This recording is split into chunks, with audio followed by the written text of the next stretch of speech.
హ్యాండ్స్కి జాయింట్లు పడుతున్నాయి. ఇగో ఇలా వేసుకోవాలి. స్ట్రైట్ పీస్ తీసుకోండి. స్ట్రైట్ పీసులు తీసుకొని 4 పీసులు తీసుకోవాలి. ఎందుకంటే 2 చేతులకు పడతాయి, ఆ వైపు ఈ వైపు, కాబట్టి 4 పీసులు తీసుకోండి. ఇలా వేసుకోవాలి. మళ్ళీ క్రాస్ పీసులు మాత్రం తీసుకోవద్దు ఫ్రెండ్స్.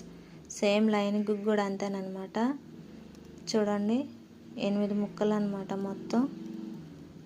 మనకి లైనింగ్ పీస్కి 4, మెయిన్ పీస్కి 4. అతుకులు పడితే మాత్రం ఖచ్చితంగా అతుకులు వేసాకే లైనింగ్ అవన్నీ సెట్ చేసుకోండి. అంత డైరెక్ట్గా లాగి కొంచెం టైట్గా లాగకూడదాం అనుకున్నారంటే అవి సాగిపోతుంది, బ్లౌజ్ పీక్ వచ్చినట్టు ఉంటుంది అనమాట. అలా కాకుండా ఖచ్చితంగా జాయింట్లు వేసుకోవాలి.